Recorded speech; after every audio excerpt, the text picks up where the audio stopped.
ډېر خلک داسې و د رمضان په انتظار و رمضان میاشت به راځي موږ به روژې نیسو موږ به تراویح کوو موږ به ختمونه کوو خو دا میاشت د هغوی په قسمت کې مقدر کې نه وه نن د خاورو لاندې پرتې دي دا الله رب العزت ما تعالی یو موقع راکړه دا معمولی څیز نه دی ګوره یاد ساتئ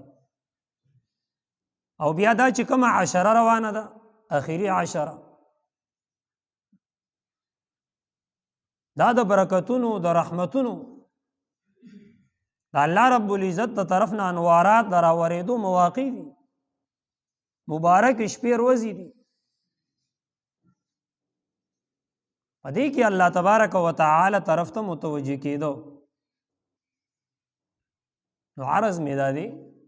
دا څومره کمی چې زمونږ پرې 45 ورځو کې شوی دی که نه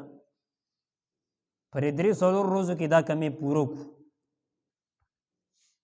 دا کمی پوره کړو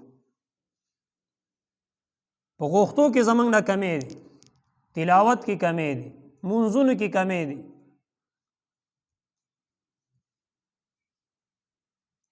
او دا کمی ولې کېږي زما محترمو د هغې بنیادي وجه داره په زړه کې دنده هغه محبت نشته هغه مینه نشته هغه عشق نشته د الله کور له موږ وخت نه ورکو قرآن له وخت نه ورکو مانځه له وخت نه ورکو څه له ورکو د دنیا د هر کار دپاره موږ سره ټیم نشته د قرآن دپاره ټیم نشته نو عزیزانو مبارک عشره ده نبی علیه السلام او د نبی علیه السلام صحابه هغوی به په دې کې څومره د الله تبارک وتعالی طرف ته متوجه وو څومره دعاګانې به هغې غوښتې څومره به الله تبارک وتعالی ته جړه وه د الله نه به فریاد وله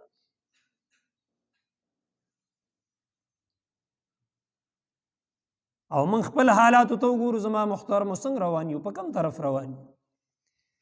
د سترګې نه یو اوښکه لاړه نه شي یو اوښکه په زړه کې خفګان را نه شي او ښه مطمئن یو ښه خوشحاله یو ښه خروس کو دا پته نشته چې بھئی رب رضا دی که ناراضه دی الله پاک راضي کېږي زما محترمو په حکم پوره کولو سره څوک د الله تبارک وتعالی په احکاماتو باندې ژوند تیری یاد ساتئ تور دی که سپین دی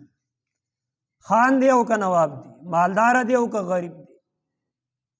غریب دی یا که امیر دی څه شته او که نشته خدای د الله تبارک وتعالی په نیز کامیاب دی کامیاب څوک رب نه پیژني څوک جماعت نه پیژني څوک قرآن نه پیژني څوک دین نه پیژني که خان دی د هغه خاني به ځان لئ ملک دی د هغه ملکي به ځان لئ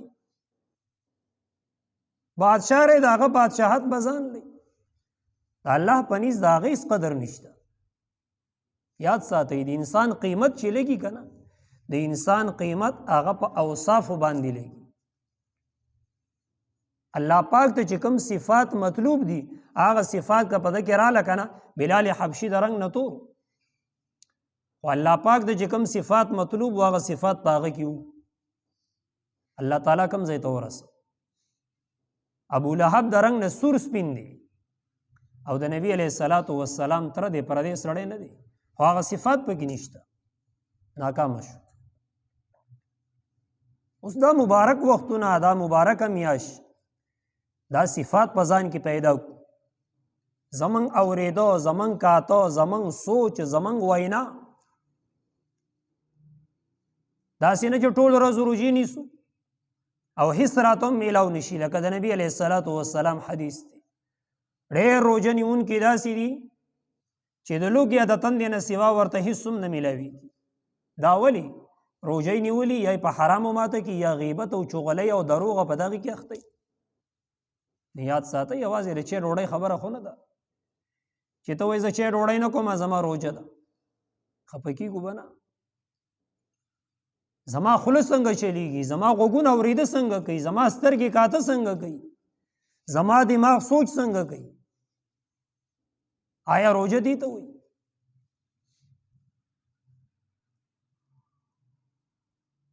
نو هغه صفات په ځان کې راوست. یاد ساتئ موږ مسلمانان یو. مسلمان چې دی کنه دی به آزاد ژوند نه تیروي. دی به د رب حکم ته ګوري چې ما ته د الله پاک د طرف نه څه حکم دی.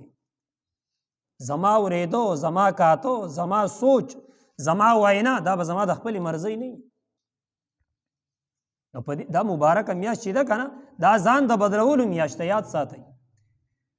په دې میاشت کې ګورئ که په دې میاشت کې کم عمل انسان شروع کو الله رب العزت به ورله د کال 12 میاشتې توفیق ورکوي.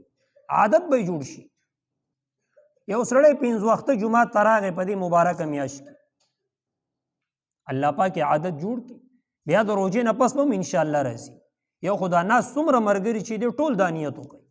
چې یوازې د رمضان خبره نه ده، د روژې خبره نه ده. انشاءالله چې کوجه شو نو بیا به هم راځو، بیا به هم جوماتونه آباد. دا د روژې برکت دی چې کم عمل دی شروع که الله تبارک و تعالی به په هغې کې برکت اچي. او چې د کم څیز نه دی ځان صبر که که نه د کم ګناه نه دی ځان وساتو، ځان دی بچ کو، د الله نه دی وغوښته. یاد ساتئ انسان کمزوری دی، انسان کمزوری دی. الله نه وغواړو یا الله په ما کې دا ګناه ده، زما اورېده صحیح نه دي، زما کاته صحیح نه دي، زما د خولې چون صحیح نه دی، خوله مې غلطه استعمالیږي، په غیبت کې ما، په چغلۍ کې ما، په دروغو کې ما، په کنځلو کې. یا الله ما د دې ګناه نه صبر کړي.